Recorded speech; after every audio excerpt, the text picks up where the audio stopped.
சர்வோத்தம் இளைஞர் சேவா பதக்கங்கள் எஸ்ஒய்எஸ்எம் சர்வோத்தம் இளைஞர் சேவா பதக்கங்கள் 2025ஆம் ஆண்டில் ஆபரேஷன் சிந்தூர் நடவடிக்கையின் போது சிறப்பாக சேவை செய்த 7 இராணுவ தலைவர்களுக்கு வழங்கப்பட்டது.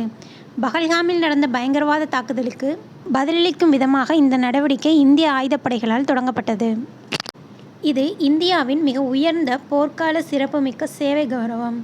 போர், மோதல் அல்லது விரோத போக்கின் போது விதிவிலக்கான தலைமைத்துவத்திற்காக இது வழங்கப்படுகிறது. அமைதிக்கால சேவைக்காக வழங்கப்படும் பரம் விஷிஷ்ட் சேவா பதக்கத்திற்கு இணையான கௌரவம் இந்த பதக்கத்திற்கு உண்டு. வரலாற்று ரீதியாக இது 3 முறை மட்டுமே இதற்கு முன்பு வழங்கப்பட்டுள்ளது, கார்கில் போரின் போது உட்பட.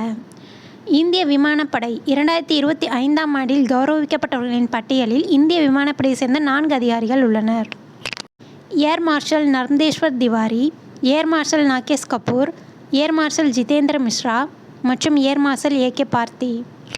கடற்படை வரலாற்றில் முதல் முறையாக ஒரு கடற்படை அதிகாரி எஸ்ஒய்எஸ்எம் விருதை வென்றார். இந்த நடவடிக்கையின் போது மேற்கு கடற்படை கட்டளைக்கு தலைமை தாங்கிய துணை அட்மிரல் சஞ்சய் ஜஸ்தீப் சிங். இராணுவம் லெப்டினன்ட் ஜெனரல் ராஜீவ் காய், லெப்டினன்ட் ஜெனரல் பிரதீக் சர்மா.